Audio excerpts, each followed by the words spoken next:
हर हर महादेव भक्तों, आप लोगों का मेरे यूट्यूब चैनल में स्वागत है। आज मैं आप लोगों को बताऊंगी ऐसे व्रत के बारे में जिस व्रत को करने से आपकी सभी मनोकामनाएं पूर्ण हो जाएंगी और ये मनोकामना आपकी केवल 3 महीने के अंदर पूरी हो जाएगी। तो चलिए मैं इस व्रत के बारे में आप लोग को बताती हूँ। यदि किसी की कोई मनोकामना है जो नहीं पूरी हो पा रही है, बहुत परेशान है, तो आप इस व्रत को ज़रूर करें। एक बार इस व्रत को ज़रूर करें, भगवान शिव आपकी पुकार ज़रूर सुनेंगे।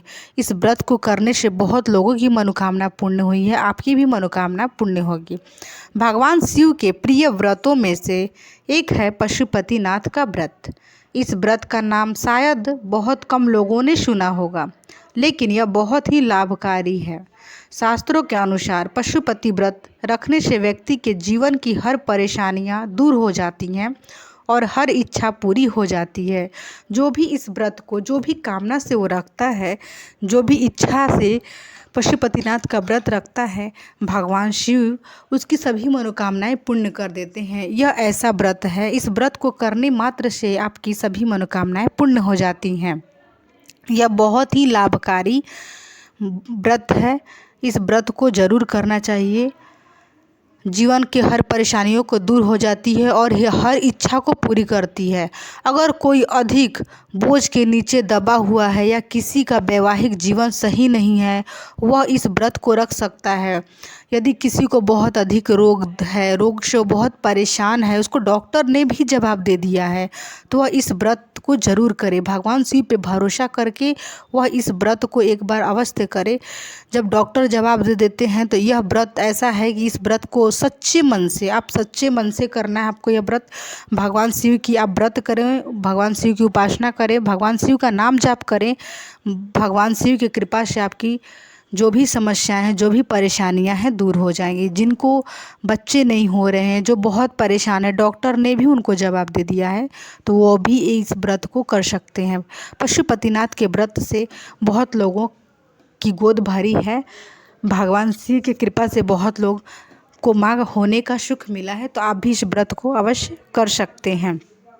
और बहुत से लोगों के वैवाहिक जीवन में सुधार भी हुआ है, यहाँ तक कि जिनकी शादी डिवोर्स तक पहुँच गई, फिर भी उनकी इस व्रत को करने से उनका शादी जो था, उनका जीवन सुखमय बीतने लगा। वह इस व्रत को रख सकते हैं। जिनको जो भी परेशानियां, मतलब जो भी समस्याएं, भगवान शिव से इस व्रत को जब वह रखे तो भगवान शिव के सामने वह संकल्प ले और कि भगवान, मैं इस माध्यम से, इस कारण से मैं इस व्रत को रख रही हूँ या रख रहा हूँ, भोले बाबा आप मेरी ज़रूर पुकार सुनिएगा। महादेव से आप ऐसा प्रार्थना करें। यह व्रत बहुत ही आसान है। इसे रखने के लिए कोई शुभ मुहूर्त या कोई खास दिन की ज़रूरत नहीं पड़ती है।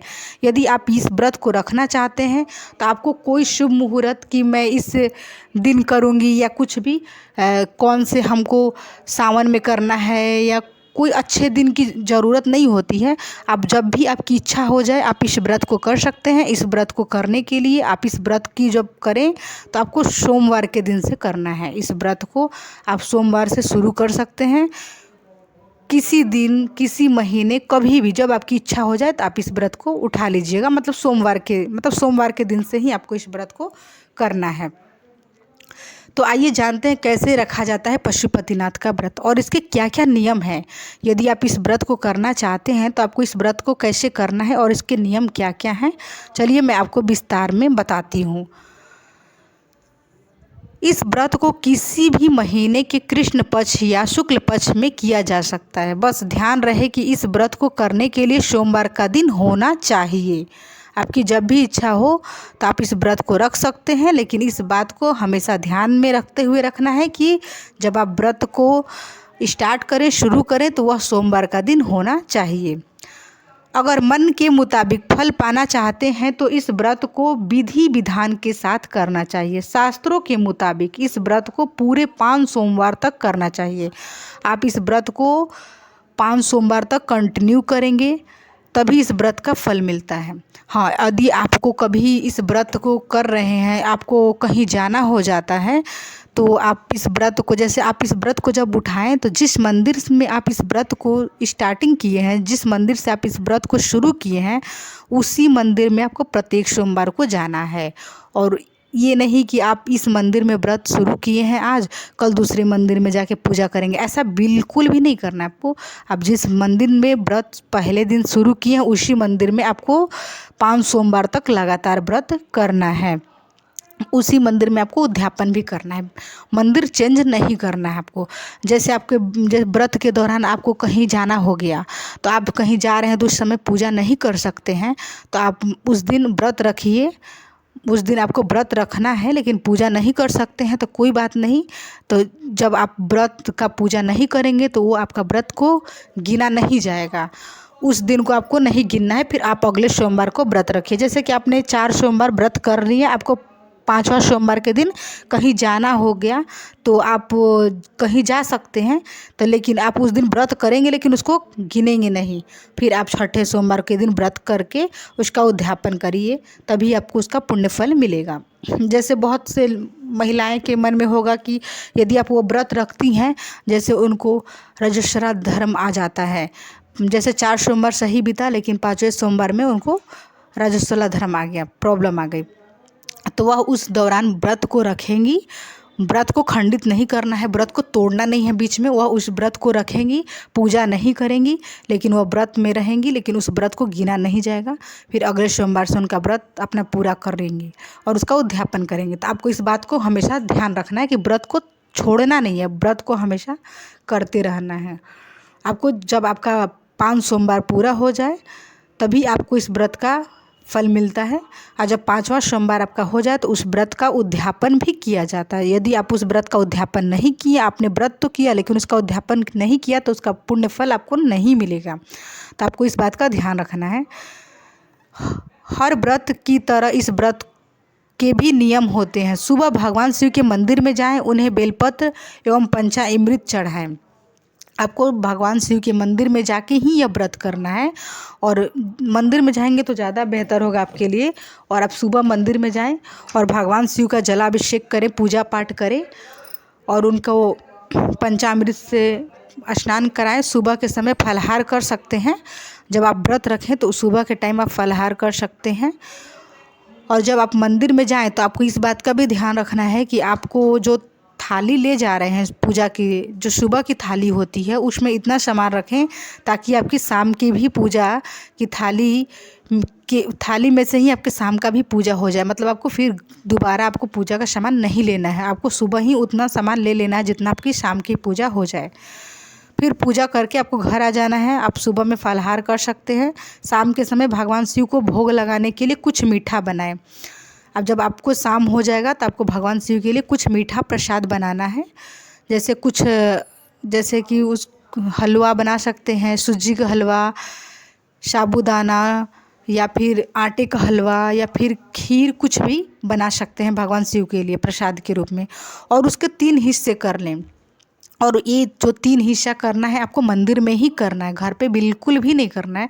यदि आप वह 3 हिस्सा घर पे करते हैं तो वह व्रत आपका वहीं पे खंडित हो जाता है, वह व्रत पुण्य नहीं माना जाएगा। तो आप किसी बर्तन में उसको ले लीजिए और फिर वहाँ पे मंदिर में जाकर उसका 3 हिस्सा वहीं पे कर दें। फिर उसमें से 1 हिस्सा अपने लिए निकाल लें। जब आप 3 हिस्सा भगवान शिव के सामने रख दीजिए, 2 हिस्सा मंदिर में ही छोड़ दीजिएगा और 1 हिस्सा को अपने साथ में ले आइएगा घर पे, और बाकी 2 हिस्सा भोलेनाथ को अर्पित करना होगा, अपनी मनोकामना को व्यक्त करते हुए, अपनी मनोकामना को बोलते हुए। शाम को मंदिर जाते समय भोग के साथ 6 दीपक भी लेकर जाएं। उनमें से 5 दीपक भोलेनाथ के सामने जला कर रख दें। बचे 1 दीपक को वापस घर ले आएं। इस दिए को घर में प्रवेश करने से पहले राइट साइड में रख दें और घर के अंदर प्रवेश कर लें। आपके अपने राइट साइड की तरफ घर में जो होता है दरवाजे पर, उसको दीपक को जला देना है। दीपक जलाने के बाद घर में आपको प्रवेश करना है। तो इस बात को आपको हमेशा ध्यान में रखना है कि आपको मंदिर में 6 दिए ले जाना है और 6 दिए आपको भगवान शिव के सामने रखना है, लेकिन आपको 5 दिए ही जलाना है। आपको 1 दिया नहीं जलाना है, उसको घर ले आना है, उसी थाली में फिर रख लेना है, घर पे लाके उसको घर के दरवाजे पे जला देना है, तभी इस व्रत का पुण्य फल मिलता है। और जो आप कुछ भी 3 हिस्स जो बना के ले गए थे प्रसाद भगवान शिव का, तो जो अपने लिए जो 1 हिस्स लाते हैं तो उस प्रसाद को किसी को नहीं देना है, अपने खाना है और किसी को नहीं देना है उस प्रसाद को। इस बात को भी आपको ध्यान में रखना होगा कि उस प्रसाद को स्वयं खाना है, किसी को नहीं देना है। व्रत को खोलते समय उस प्रसाद के एक हिस्से को ग्रहण कर लें। जब आप व्रत खोल रहे हैं तो आप उस प्रसाद को ग्रहण कर लीजिए। जैसे कि प्रसाद जब आप ग्रहण कर लेते हैं उसके बाद आप कुछ भी खाना भी खा सकते हैं। आपका मन होगा तो फलाहार भी कर सकते हैं। अगर मन होता है तो आप जो भी आपका मन इच्छा हो आप खाना हो ना कुछ भी खा सकते हैं उसके बाद। तो आपको इस बात प्रसाद खाने के बाद आपको खाना है। फिर उसके बाद आपको इस व्रत को लगातार 5 सोमवार तक किया जाता है और इसके बाद उसका उद्यापन करते हैं। 4 सोमवार के बाद 5वें सोमवार को पूजा के बाद अपनी मनोकामना को ध्यान में रखते हुए महादेव को एक नारियल चढ़ा दें। जब आपका 5वां सोमवार आए, जब आप उद्यापन करने वाले होंगे उस दिन, तो आपको एक नारियल या श्रीफल उसको महादेव जी के मंदिर में ले जाके चढ़ाना है। नारियल में आपको फूल और आपको 11 रुपये, 21 रुपये, 51 रुपये, जो भी आपको 1000 रुपये जो भी आपको पड़ते बना, आप उसमें पैसे रख दीजिएगा। और उसके बाद उसमें फूल और उसको मौली से नारियल को लपेट दीजिएगा 5 या 3 बार में 3 बार। उसको लपेटने के बाद भगवान शिव के मंदिर में उसको ले जाके अर्पित कर दीजिएगा भगवान शिव के सामने अपनी मनोकामना को बोल के। और भगवान शिव आपकी मनोकामना ज़रूर सुनेंगे। और फिर आप 108 बेलपत्र या 108 मूंग के दाने या 108 क्या बोलते हैं कि कुछ भी 108 कुछ भी ले लेना, 108 फूल, 108 फल, कुछ भी भगवान शिव को एक एक करके श्री शिवाय नमस्तुभ्यम बोलते हुए भगवान शिव के सामने अर्पित करना है। आपको एक एक करके चढ़ाना है, इस बात को ध्यान में रखिएगा। तो आपका इस तरह करने के बाद कुछ जैसे दक्षिणा होता है पंडित जी के लिए निकालना होता है। जैसे एक टाइम का खाना, एक टाइम का भोजन पंडित जी के लिए आप ले लीजिएगा। जैसे चावल, दाल, आटा जो भी होगा, आप एक टाइम का भोजन, चीनी, आप पंडित जी को दान में कुछ भी अपने इच्छा अनुसार दे सकते हैं। उसके बाद आपको घर पे आ जाना है। तो आपका ये जो होता है उद्यापन इसी प्रकार होता है। 6ठे सोमवार को आपकी हर इच्छा हो जाएगी पूरी। यदि आप ऐसा करते हैं तो जब आपका 6वां सोमवार आता है भगवान शिव की कृपा से आपकी हर इच्छा पूरी हो जाएगी। तो आपको इस बात को ध्यान में रखते हुए पशुपतिनाथ का व्रत इसी प्रकार से करना है।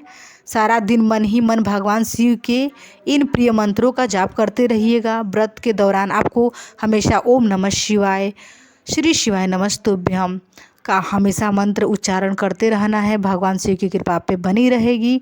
आपसे जो भी गलतियां हुई होंगी भगवान शिव से क्षमा याचना करिएगा। भगवान शिव हर किसी की गलती को क्षमा कर देते हैं। तो आप इस प्रकार आप जिनकी मनोकामना पूर्ण नहीं हो रही, जो बहुत अधिक परेशान है, तो आप ये उपाय को ज़रूर कर सकते हैं।